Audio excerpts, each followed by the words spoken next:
আলহামদুলিল্লাহ ওয়াসসালাতু ওয়াসসালামু আলা রাসূলিল্লাহ ওয়া আলা আলিহি ওয়া সাহবিহি ওয়া ওয়ালা মা বা'দ।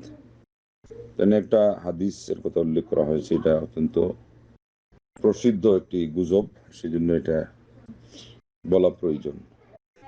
লম্বা হওয়ার কারণে হয়তো এটা মিনিমাইজ করা হয়েছে। তবে নিয়ম হলো এইভাবে দিয়ে ওই বিষয়টা খালি ইঙ্গিত দিলেই এটা হয়ে যাবে, পুরাটা না বললে হবে। যার ফলে আমি প্রথমটা দেখি বুঝেও ফেটেছি। যাই হোক, এটা হলো আমাদের সমাজে যারা আগে কিচ্ছা কাহিনী বলতেন, তার মধ্যে একজন হাবিবুর রহমান যুক্তিবাদী পীরজাদা বলেন তিনি, মানে পীরের সন্তান উনি, আমার বাপ পীর। মানে এটা হলো ওনাদের বংশানুক্রমে এই পিরালি ব্যবসা চলে আসতেছে, যেটা বিনা পুঁজির ব্যবসা, যেটা বেদাতি পদ্ধতি, তরিকা, সিলসিলা, এই যেগুলো দিয়ে মানুষকে মুরিদ করা হয় এবং ভক্ত বানানো হয়। এবং আল্লাহ রসুল হাসানের কথার সাথে পীরের কথারও একেবারে সমান্তরালভাবে মূল্য দিয়ে যেটাই উনি বলবেন সেটাকে কোনো সময় আরও শক্তভাবে অনুশাসন মানা হয়, যেটা হাদিস এর মানা হয় না। হাদিসে কত জিকির আছে না, হিসনুল মুসলিমেই যে শত শত জিকির আছে, এগুলো মুখস্থ করবে না, কিন্তু পীরের শিখিয়ে দেওয়া সবগুলোকে সময় যেটা আছে সেই নিয়মাবর্তিতা সহ, এবং এই জিকিরের সংখ্যা, তার ধরন, উচ্চারণ পদ্ধতি, জুড়ের জায়গায় জুড়ে, আসতে জায়গায় আসতে, যেখানে ধাক্কা দেওয়ার কথা বলবে ধাক্কা, যেখানে একেবারে স্লো মোশনে ছাড়ার কথা এই স্লো মোশন, সব তারা ফলো করবে। তার মানে কি, অক্ষরে অক্ষরে, আকার ভঙ্গিতে সহ। কিন্তু আল্লাহ নবী সাল্লাল্লাহু আলাইহি ওয়াসাল্লামের হাদিস এর মাধ্যমে শত শত নয় হাজার পার হয়ে যাবে কোটা জিকিরের, এগুলো মুখস্থ করবে না। সহজেই বুঝতে পারেন যে আল্লাহ নবী সাল্লাল্লাহু আলাইহি ওয়াসাল্লামের রিসালাতের জায়গায় আরেকজনের শিখিয়ে দেওয়া তসবি ছিল, জিকির ছিল, কিন্তু এমন হয়ে গেছে এটা তন্ত্রমন্ত্র, সেটা স্থান পেয়েছে। তো এগুলো তারা গুরুত্ব দিবে। তো এখানেও দেখেন কি চটকদার ভূমিকা, শুরুতে সালাতের খুশু বাড়বে, শেষে এইভাবে এই জানে, অথচ এখানে তাশাহুদের অর্থটাই বলা হলো না। একটা ব্যাকগ্রাউন্ড বলা হলো যেটা সম্পূর্ণ অসাব্যস্ত। মেরাজের রাত্রের কথাই বলা হলো তাশাহুদ, কিন্তু মেরাজের রাত্রে শুধু সালাদটা ফরজ হয়েছে, সালাতের ডিটেলস কিছুই আসেনি। মেরাজের রাত্রে সালাদটা ফরজ হয়েছে এবং এটার 5 ওয়াক্ত ওইটা শুধুমাত্র নির্ণয় হয়েছে, 50 থেকে কমিশন করে করে সেখানে আসছে, কিন্তু সালাতের ডিটেলস যেটা আল্লাহু আকবার, ওইটাই শুরু হয়নি। আমাদের এখনকার যে পদ্ধতি, যেভাবে পরবর্তীতে আল্লাহ নবী সাল্লাল্লাহু আলাইহি ওয়াসাল্লামের কাছে আসছে, এটা কিন্তু মেরাজের রাতে তার সূচনাই হয়নি। শুধু সালাতের বিষয়টা এবং কয় রাকাত হবে এটা, না কয় ওয়াক্ত হবে, রাকাতটাও নেই। তাহলে তাশাহুদ হলো এটা একটা, প্রথম বৈঠক হলো মাঝের একটা ফাংশন, দ্বিতীয় বৈঠক হলো শেষের ফিনিশিং, এবং তার মধ্যে এটা হলো প্রথম শব্দ। তো ওটা কিভাবে এখানে এসে গেল, প্রশ্নই আসে না। তো এটা শুধুমাত্র ওই আলোচনাকে মানুষের সামনে আকর্ষণীয় করে তুলে ধরার জন্যে, এবং সেখানে উনি ভূমিকা দিয়েই বলতেন যে বেহাই বেহাইয়ের বাড়িতে তরমুজ লইয়া যায় সুর দিয়ে। আমার আল্লাহ যখন আল্লাহর বাড়িতে গেলেন তখন বললেন আত্তাহিয়াতু বলে, তার যে সুর আছে, সুর তাল দিয়ে ওয়াজ জমাইলেন আর কি উনি। অথচ আত্তাহিয়াত দিয়ে কি বোঝানো হয়, যে আপনার যে সমস্ত কথামালা শুরুতে মানুষ, বড় মানুষের সামনে, রাজা বাদশাদের সামনে, এবং যে কোনো সম্মানী মানুষের সামনে মানপত্র পেশ করতে গেলে যে শব্দ প্রয়োগ করে তার সম্মান প্রদর্শনমূলক, এই জিনিসগুলোকে সামনে রেখে ইমাম ইবনুল কাইয়িম রাহিমাহুল্লাহ উল্লেখ করেছেন, যিনি আধ্যাত্মিক একজন সাধক ছিলেন এবং সুন্নাহপন্থী একজন ইমাম ছিলেন, ফকিহ আলিম ছিলেন, আকিদার বিশেষজ্ঞ ছিলেন, যাদের শেকড় শক্ত, তারা যদি এরকম আধ্যাত্মিক কিছু ব্যাখ্যা দেয় যেটাতে রসকস বাড়ে, ওটা চলে, কোরআন সুন্নাহর সাথে তার সামঞ্জস্য থাকে। উনি বলেছেন এটা হলো মানপত্র পেশ করা। আর তাহিয়াত, যত সুন্দর সুন্দর বাক্য, আরবিতেই আমরা যেটাকে বলি যে স্বাগতিক ভাষণ, আমরা যেটাকে বলি যে তার জন্য মানপত্র পেশ করা, আমরা যেটাকে বলি তার সম্মানে কিছু উপহার পেশ করা, যেগুলো আগে লিখিত আকারে হইতো। তো ওইটা উনি বলেছেন তাহিয়াত দ্বারা উদ্দেশ্য। তো যে যত সম্মানী মানুষকে যত সম্মানসূচক শব্দ দিয়ে তাকে অভিবাদন জানাবে, তাকে এই আপনার অভ্যর্থনা জানাবে, সেই শব্দগুলো হলো আত্তাহিয়াতুর মধ্যে শামিল। এই জন্যে আলিমরা যখন ভাগ করেছেন তো বলছেন আত্তাহিয়াত দ্বারা হলো মৌখিক যত কথা হতে পারে, সুন্দর যত শব্দ হতে পারে আল্লাহকে সম্মান জানানোর জন্য, এটা হলো তাহিয়াত লিল্লাহ, আল্লাহর উদ্দেশ্য। এবং এখানে বলা হচ্ছে সবগুলো।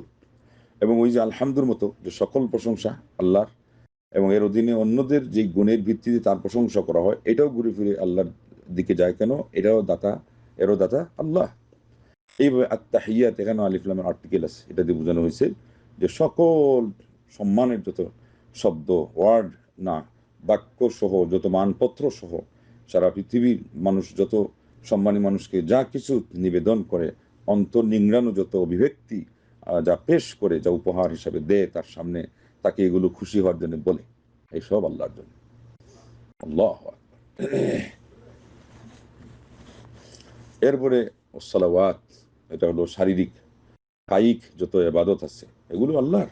সালাতের মধ্যে, যেটা সিয়ামের মধ্যে হয়, হজ্জের মধ্যে হয়, জিহাদের মধ্যে হয়, শরীর মন সব কিছু আল্লাহর পথে সঁপে দেওয়া। ফিরত আল্লাহ দিলে আসলাম, আর নাইলে সব নিয়ে মহান রব্বুল আলমীর সাথে চলে গেলাম। সালাওয়াত এর ভিতরে সব স্বামী। শরীরে অসুস্থ হয়েছে, কষ্ট স্বীকার করতেছি আমরা, আল্লাহর উদ্দেশ্যে যদি ধৈর্য ধরি, এটা আল্লাহর জন্য হয়ে গেল নিবেদন। সালাওয়াত। মা সন্তান ধারণ করতেছেন, প্রসব বেদনা সহ্য করতেছেন, আল্লাহর উদ্দেশ্য যদি করেন, সালাওয়াত এর ভিতরে স্বামী। পিতা বাহিরে কাজ করতেছেন, হাড় ভাঙ্গা খাটনি খাটতেছেন, কেউ ঠেলা গাড়ি ঠেলতেছেন, কেউ রিক্সা চালাচ্ছেন, কেউ আরো কত লোহার সেই ইস্পাত পাথরের মতো জিনিসকে ভাঙছেন, কেউ সেই প্রখর রৌদ্রের মধ্যে পরিশ্রম করছেন, কেউ রৌদ্রে একবার শুকাচ্ছেন, আবার বৃষ্টিতে ভিজছেন, যা কিছু এগুলো যদি সবের উদ্দেশ্য হয়, ওয়াসসালাওয়াত। আলিল্লাহ আগে বলে দেওয়া হয়েছে, তাহিয়াতুল্লাহ বলার পরে ওয়াসসালাওয়াত। ঘরে বসে কেউ হয়তো এসির নিচে কাজ করছেন, কিন্তু ব্রেইনের উপরে এমন প্রেশার, এমন চাপ, যেটা শারীরিক পরিশ্রমের তুলনায় কয়েক শতগুণ ভারী, ওটাও যদি সওয়াবের উদ্দেশ্যে উনি করে থাকেন, সালাওয়াত এর ভিতরে শামিল।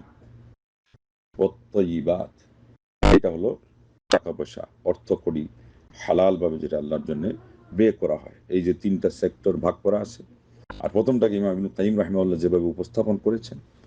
তারপরে দোয়া হলো দুই প্রকার, দোয়া ও স্থানা ইন দোয়া ও দোয়া ও মাসআলা।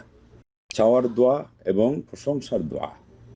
চাওয়ার দোয়া তো আমরা পরে বলতেছি ইহদিনাস সিরাতাল মুস্তাকিম, সেটাও আল্লাহ শিখিয়ে দিচ্ছেন যে আসল চাওয়ার কোনটা হবে, যে সিরাতুল মুস্তাকিমটা হলো চাওয়ার বিষয়। আল্লাহর সাথে সরাসরি যে দেখা হবে, জান্নাত মধ্যে পৌঁছে যাব, ওইটা হলো চাইতে হবে সবার আগে, প্রায়োরিটিতে সবার শীর্ষে সর্বোচ্চ গুরুত্ব দেওয়ার বিষয়। কিন্তু এর আগে আল্লাহ রাব্বুল আলামিনকে মানপত্র পেশ করে যেমন অন্তর গোলানো হয়, এবং ওমরুল খাত্তাব রাদিয়াল্লাহু আনহু বলছেন, কবিতার পরিচয় দিতে গিয়ে, যেটা এমন একটা বিষয় যে কবিতার 2 লাইন দিয়ে কি করা হয়, এটা দিয়ে কৃপণ মানুষের অন্তরকেও গলানো হয়, আর যারা দানবী তাদের বদান্যতাকে আরো বৃদ্ধি করা হয়। কবিতাগুচ্ছ শুনলে মানুষের মন প্রশস্ত হয়ে যায়। এই জন্য আগের যুগের রাজা বাদশাদের দরবারে গিয়ে কবিরা যেটা করতো, সেটা কবিতার গুচ্ছ পেশ করতো, লক্ষ কোটি হীরা মণিমুক্তা সোনার উপর ব্যবস্থা হয়ে যেত, মাত্র 2 লাইন কবিতা বলেছে। আর ভিক্ষুক সারাদিন এদিক সেদিক, 1 পয়সা দাও 2 পয়সা দাও চাচ্ছে, তার আর ভিক্ষার ঝুলি হাত থেকে নামছে না। তো এইভাবে সুন্নাহ বিরোধী পন্থায় যদি আমরা খালি অনেক কিছুই করি, এই যে কুমিরের মতো অস্ত্র জড়াই, হবে না। বেদাতি কাজ করার কারণে তো এটা কুম্ভীরাস্ত্রের মতোই হয়ে যাবে, আল্লাহ শুনবেন না, কবুল করবেন না। যেন আমাদের দুঃখ দুর্দশা যাতনা বেদনা, আমাদের কষ্ট সংসারে, দুনিয়াতে, দেশে, সমাজে বেড়েই চলেছে। কেন? সুন্নাহ পন্থায় হচ্ছে না। এমনকি সুন্নাহ পন্থায় হলেও আল্লাহর পরীক্ষার জন্য আপনাকে অনেকদিন অপেক্ষা করতে হবে, সেটা তো নাই। এখন আমাদের সবই হারা, দুনিয়া হারা, আখেরাত হারা। ধৈর্য ধরে শেষ পর্যন্ত অপেক্ষা করো, শেষে আরো অন্ধকার। কেন? বেদাতি পন্থায়। সুন্নাহ পন্থায় যদি আপনার কষ্ট করাও লাগে, তাও আপনার সুখ আছে, সেখানে একটা সুখ হাসবে, এবং আপনার মনের ভিতরে একটা আশার আলো জ্বলবে যে না, আমি তো সঠিক আছি, আলহামদুলিল্লাহ, তাওহীদ ভিত্তিক আল্লাহর কাছে চাচ্ছি, সুন্নাহ ভিত্তিক ইবাদত করছি, এটা আশার আলো অবশ্যই জ্বলবে। তো এইভাবেই তাহিয়াত, এটা হলো সুন্নাহ ভিত্তিক পড়তে হবে, তার অর্থ বুঝে। এখানে যে ব্যাকগ্রাউন্ড সম্পূর্ণ জাল বানোয়াট একটা কথার থেকে আসছে। ওই যেভাবে উনি তরমুজের উদাহরণ দিয়েছেন, এটা ওই তরমুজ মার্কা কাহিনী হয়ে গেছে। কিন্তু আপনাকে সুন্নাহ ভিত্তিক সুসাব্যস্ত কথার ভিত্তিতে আল্লাহ রাব্বুল আলামিনকে বলতে হবে। তো এই যে প্রশংসা, এটা হাদিসে বলা হয়েছে আফদালুদ দুআ, আফদালুদ দুআ। যখন আপনি সূরা ফাতিহা পড়তেছেন, আপনি সর্বোত্তম দোয়া করতেছেন, এবং চাইতে গেলেও আল্লাহর প্রশংসা দিয়ে শুরু করবেন, আল্লাহুম্মা লাকাল হামদু কুল্লু ওয়ালাকাশ শুকরু কুল্লুহু ওয়া বিয়াদিকাল খায়রু কুল্লুহু ওয়া ইলাইকা ইউরজাউল আমরু কুল্লুহু। আল্লাহ, তোমার সকল প্রশংসা, শুকরিয়া সকল তোমার, এবং সকল কল্যাণ তোমার হাতে। আল্লাহকে সবে দিচ্ছেন যে আল্লাহ, দুনিয়াতে কল্যাণ কিছুই সাধন হতে পারে না তুমি ছাড়া, তোমার পক্ষ থেকে সবকিছু আসে।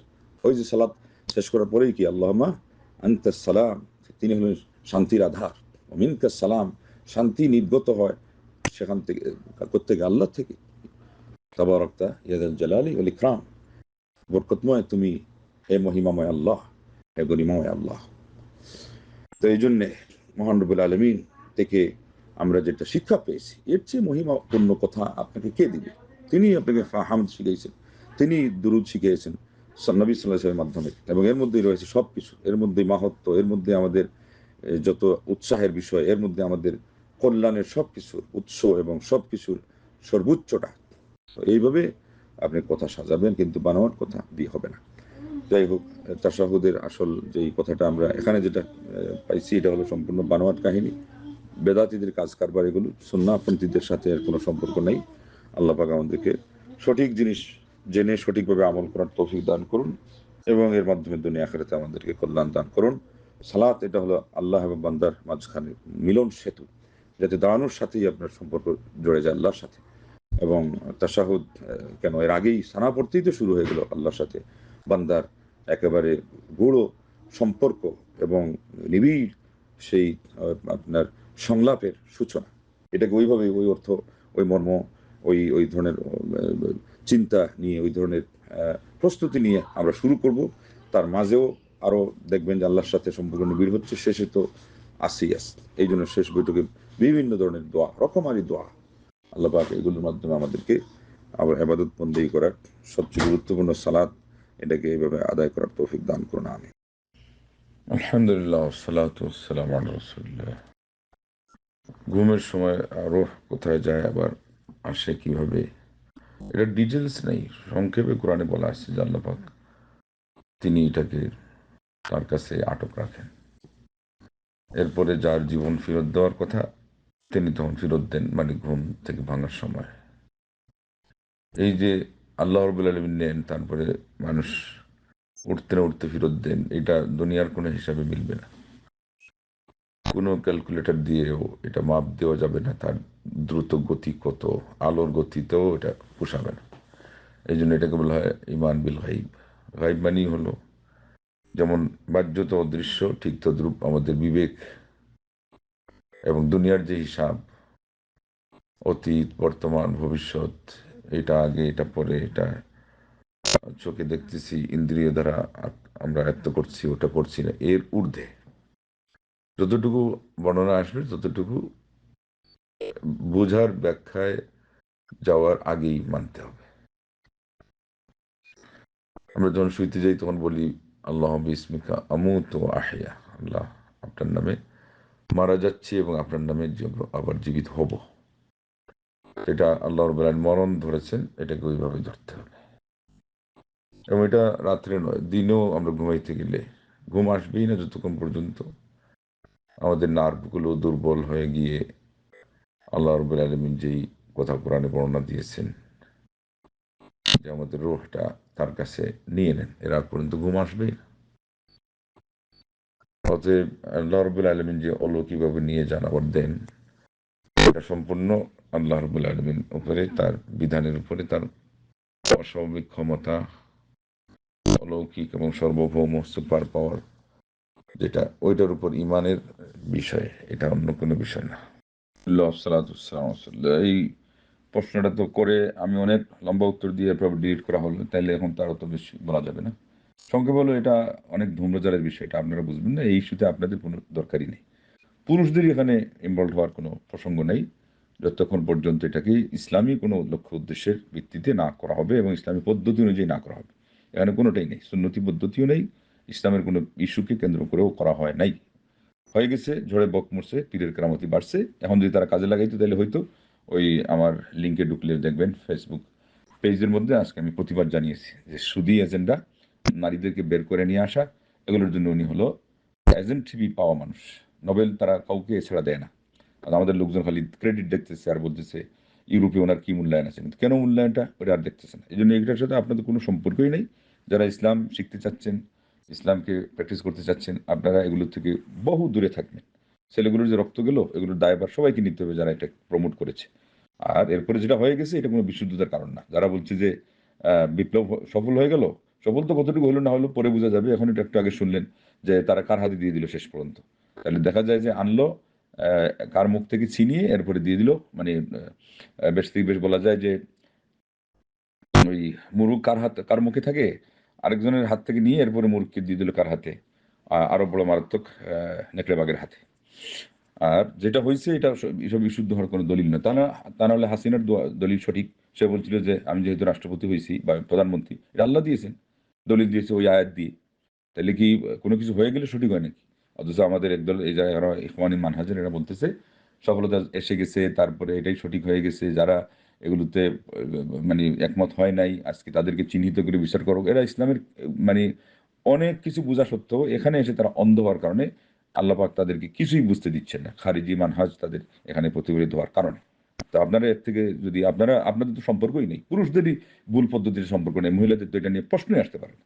ইলিম যদি শিখতেই চান, আকীদা সঠিক করেন, আমল সমৃদ্ধ করেন, মানুষের মধ্যে দাওয়াতি কাজ করেন, আপনাদের এর বাইরে কিছুই করার নেই। আপনাদের তো বাইরে বের হওয়ার অনুমতিই নেই। নেটের মধ্যেই শুধুমাত্র সীমাবদ্ধ কিছু প্রোগ্রামে আপনারা বিচরণ করবেন। তা না হলে আমি বারবার বলেছি যে ফেসবুকের মধ্যে আপনাদের কোনো পোস্ট এটা দরকারই নেই। এটা কোনো মহিলার কোনো পোস্ট ফেসবুকে ওপেন যে সমস্ত চ্যানেল সেগুলোতে আসবেই কেন? এর আসার কোনো প্রয়োজনই নেই। মানুষ গড়েন, ছেলেমেয়েকে মানুষ করেন, নিজেদের মধ্যকার দাওয়াতি কাজ করেন মহিলাদের মধ্যে, এবং সেই ইসলামের অনুভূতি জাগ্রত করেন।